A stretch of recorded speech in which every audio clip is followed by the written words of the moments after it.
আসসালামু আলাইকুম রহমতুল্লাহি ওয়া বারাকাতুহু। সুপ্রিয় দর্শক, আপনাদের সবাইকে সাদর আমন্ত্রণ জানাচ্ছি RTVর ভ্রমণ বিষয়ক ইসলামিক আয়োজন আরবি কাফেলার আজকের পর্বে।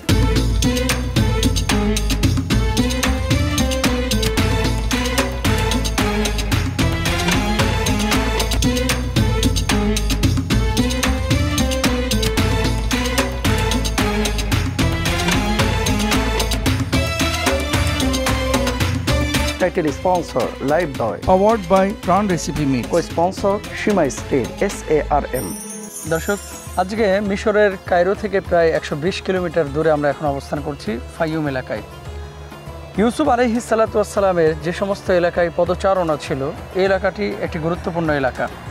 আজকে এই এলাকায় যে সমস্ত ফসল ফলাদি উল্লেখযোগ্য তার মধ্যে হচ্ছে জৈতুন, যেই জৈতুনের কথা আল্লাহ সুবহানাহু ওয়া তাআলা পবিত্র কুরআনুল কারীমের মধ্যে বলেছেন, সেই জৈতুন আপনাদেরকে দেখাবো ইনশাআল্লাহ তাআলা।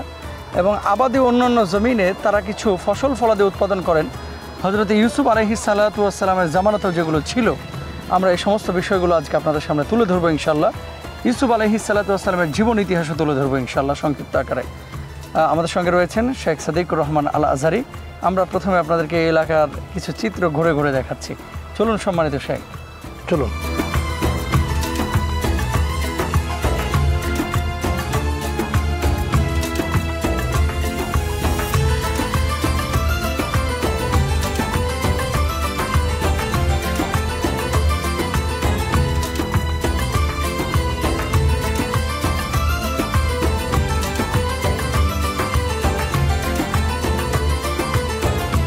কুরআনুল কারীম আল্লাহ রাব্বুল আলামিন বলছেন, قال اجعلني على خزائن الأرض إني حفيظ عليم।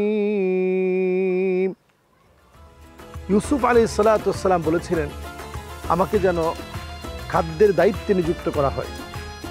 ইন্নী হাফিজুন আলিম, আমি এ ব্যাপারে হাফিজ, সংরক্ষণকারী হব, এবং আলিম, এ ব্যাপারে আমি খুব ভালো জ্ঞান রাখি। ইউসুফ আলাইহিস সালাতু ওয়াস সালাম যখন স্বপ্ন দেখেছিলেন যে 7টা খুব শক্তিশালী গাভী 7টা গাভীকে গিলে খাচ্ছে, তিনি ব্যাখ্যা করেছিলেন দুর্ভিক্ষের কথা বলে। আগের হলুদ বদলে ব্যবহার করছি প্রাণ গুঁড়া হলুদ, অল্পতেই পারফেক্ট কালার, তাই আপনিও বদলে ফেলুন। একবার প্রাণ গুঁড়া মশলা ব্যবহার করেই দেখুন। এবং সেই সময় আজিজে মাসর, মিশরের যিনি শাসক ছিলেন, ইউসুফ আলাইহিস সালাতু ওয়াস সালামকে তিনি জেলখানা থেকে মুক্ত করে দিয়ে ওনাকে দায়িত্ব দিয়েছিলেন খাদ্য ভাণ্ডার সংরক্ষণের জন্য। 7 বছর স্বপ্ন মতে খুব বৃষ্টি হলো। প্রচণ্ড বৃষ্টির পরে ইউসুফ আলাইহিস সালাতু ওয়াস সালাম চাষিদেরকে অর্ডার করলেন, তারা যেন নিজেদের ঘরে নিজেদের খাদ্যকে মজুত করে রাখে, পাশাপাশি রাষ্ট্রীয় কোষাগারেও যেন মজুদ রাখতে পারে। চিন্তা করেন, এইখান থেকে কেনান কত দূরে, এই দিনের পর দিন সফর করে সেই সময় কেনান যেতে হতো। কেনান মোহতারাম, আপনি যদি একটু ক্লিয়ার করে বলেন যে কেনানটা কি মিশরের অন্তর্ভুক্ত, না জর্ডানের, না ফিলিস্তিনের অন্তর্ভুক্ত? কেনান হচ্ছে ফিলিস্তিনের অন্তর্ভুক্ত। এই কেনান থেকে সেই সময়ে ইয়াকুব আলাইহিস সালাতু ওয়াস সালামের পরিবার এবং আরও বহু পরিবার তারা খাদ্য সংগ্রহের জন্য এই মিশর এসেছিলেন। এই খাদ্যের সংরক্ষণের দায়িত্বে ইউসুফ আলাইহিস সালাতু ওয়াস সালাম নিজেকে এমনভাবে নিযুক্ত করেছিলেন, প্রদত্ত ওহীর জ্ঞানে তিনি তখন কিছু সাওয়াকি চাকা তৈরি করেন, যেটা সেই সুদূর থেকে বিভিন্ন উপত্যকা থেকে গড়িয়ে পড়া পানি, বৃষ্টির সংরক্ষিত পানি এবং নদী থেকে সেচ দেওয়া পানিগুলোকে এই আবাদকৃত জমিগুলোর ভিতরে যেন এই পানিগুলোকে সরবরাহ করা যায়, এই চেষ্টায় তিনি বড় বড় সাওয়াকি তৈরি করেন। অনেক বড় বড় চাকাতে করে প্রত্যেকটা নালায় নালায় পানিগুলো ছড়িয়ে পড়ত। এবং দেখা গেল ফলশ্রুতিতে 7টা বছর প্রচণ্ড বৃষ্টি হলো, এবং বৃষ্টির পরেই এমন দুর্ভিক্ষ দেখা দিল এই আশেপাশের অঞ্চল, ফিলিস্তিন, জর্ডান, এমনকি লিবিয়া, এই অঞ্চলগুলোর ভিতরে যখন চরম দুর্ভিক্ষ দেখা দিল, সেই দুর্ভিক্ষের বৎসরে মিশর তখন সংরক্ষিত সেই খাদ্য থেকে পাশের অঞ্চলগুলোতে বিলিয়ে দিয়েছে। ইউসুফ আলাইহিস সালাতু ওয়াস সালাম সেই সময় মানুষকে চাষাবাদের প্রক্রিয়া শিক্ষা দিয়েছেন, সংরক্ষণ নীতি শিক্ষা দিয়েছেন।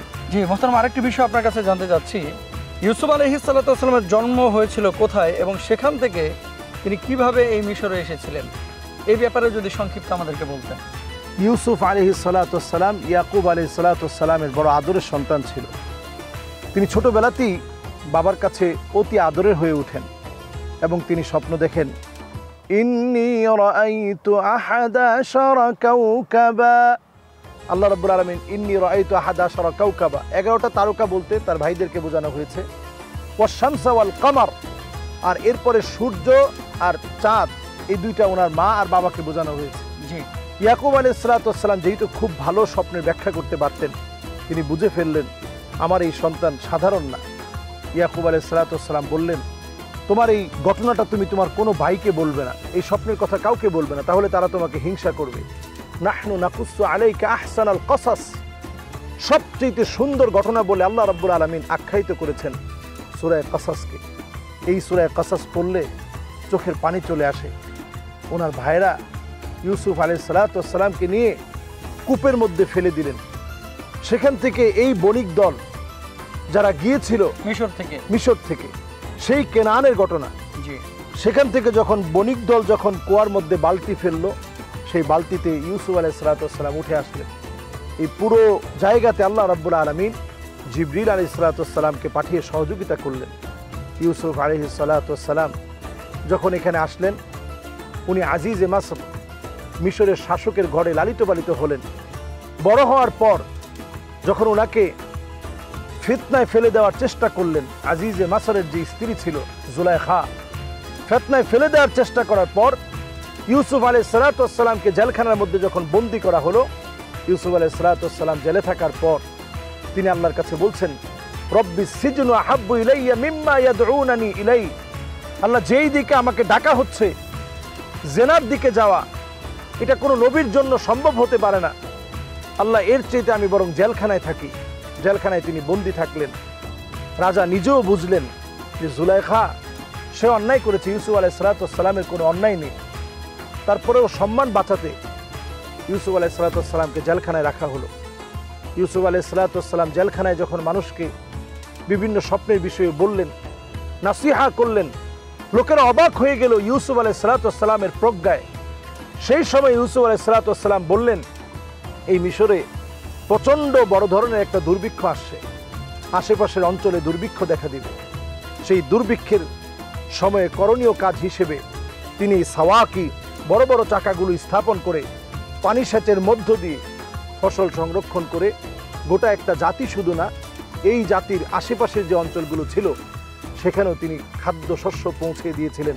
এবং সেই সময়ে ইউসুফ আলাইহিস সালাম তার ভাইয়েরা যখন এসে সামনে দাঁড়ালো, তাদের মধ্যে বনিয়ামিন ছিল তার আপন ভাই। বনিয়ামিনকে দেখে ইউসুফ আলাইহিস সালাম বুঝে ফেললেন এটা আমার ভাই। তারা তখন কেনান থেকে এসেছিলেন মিশরে। বনিয়ামিনও যখন চিনে ফেলেছে, সবাইকে যখন তিনি নিয়ে আসলেন, তার ভাইরা বুঝতে পারলো যে ইউসুফ কোন জায়গায় চলে গিয়েছে। আনতা ইউসুফ, আরে তুমি তো সেই ইউসুফ। ইউসুফ আলাইহিস সালাম তখন কোনো প্রতিশোধ নেননি, বরং তিনি ব্যাগ ভর্তি করে তাদেরকে খাদ্য দিয়েছেন এবং তার বাপ মাকে নিয়ে আসতে বলা হয়েছে, তাহলে আরো খাদ্য দিবে। ধন্যবাদ সম্মানিত শেখ, জাযাকাল্লাহ। অনেক চমৎকার করে আপনি বিষয়টি আমাদের সামনে তুলে ধরেছেন। প্রিয় দর্শক, ইউসুফ আলাইহিস সালামের পদচারণা যে সমস্ত এলাকায় ঘটেছিল, আমরা সেই এলাকায় এখন অবস্থান করছি মিশরে। আমরা আরও কিছু তথ্য এবং চিত্র আপনাদের সামনে তুলে ধরবো ছোট্ট একটি বিরতির পরে। আশা করছি আমাদের সঙ্গে থাকবেন ইনশাআল্লাহ।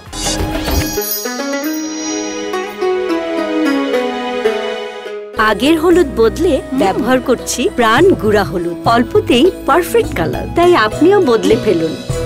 একবার প্রাণ গুঁড়া মশলা ব্যবহার করেই দেখুন।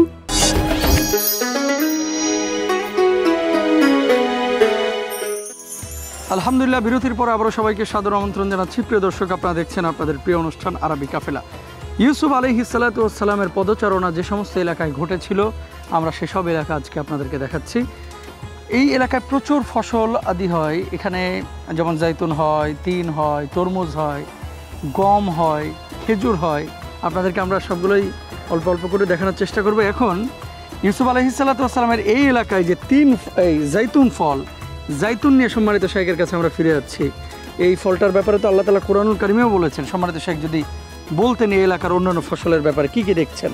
জি, জাইতুনটা অত্যন্ত উপকারী একটা ফল এবং নবীজি সাল্লাল্লাহু আলাইহি সাল্লাম নিজেও প্রেসক্রাইব করতেন। বারবার নবীজি সাল্লাল্লাহু আলাইহি সাল্লাম বলতেন যে এই জাইতুন ফলটা খাওয়ার ব্যাপারে উদ্বুদ্ধ করতেন। নবীজি সাল্লাল্লাহু আলাইহি সাল্লামের পছন্দের যে খাবার ছিল এর মধ্যে খাবারের রুটিনে সবসময় জাইতুন থাকতো, যেটা তিনি সালাত হিসাবে খেতেও খুব পছন্দ করতেন। নবীজি সাল্লাল্লাহু আলাইহি সাল্লাম খুব বেশি জাইতুন খেতেন, সিরকা দিয়ে, যেটাকে আরবিতে খাল বলা হয়, এই সিরকাটা মিশিয়ে নবীজি সাল্লাল্লাহু আলাইহি সাল্লাম জাইতুনকে প্রসেসিং করে নবীজি সাল্লাল্লাহু আলাইহি সাল্লাম খেতেন, এমনিও জাইতুন খেতেন। কোরআনুল কারীমে আল্লাহ রাব্বুল আলামিন যে বিষয়ে কসম করেন ওই বিষয়ের গুরুত্ব অনেক বেড়ে যায়। জি, যেমন আল্লাহ রাব্বুল আলামিন কোরআনুল কারীমের মধ্যে ওয়াল আসর, সময়ের কসম করেছেন, অত্যন্ত গুরুত্বপূর্ণ বিধায় আল্লাহ তাআলা এই কসম করলেন।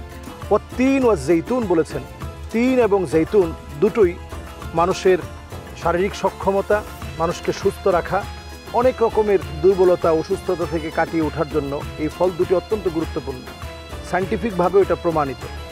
এই জাইতুনটা দেখুন, এটা আসলে কিন্তু একটা জলপাইয়ের মতো, আমরা এটাকে অলিভ বলে থাকি, একেবারে থোকায় থোকায় গাছের মধ্যে কিন্তু রয়েছে। এই জাইতুনের ডাইলগুলো দিয়েই সাহাবাই কেরাম মেসওয়াক করতেন। আমাদের দেশেও কিন্তু এখন জাইতুনের মেসওয়াক পাওয়া যায়। জি, কোরআনুল কারীমে আল্লাহ রাব্বুল আলামিন যখনই কোনো কসম করেছেন আপনারা পড়লে দেখবেন ওই কসমটা অত্যন্ত শক্তিশালী এবং গুরুত্বপূর্ণ।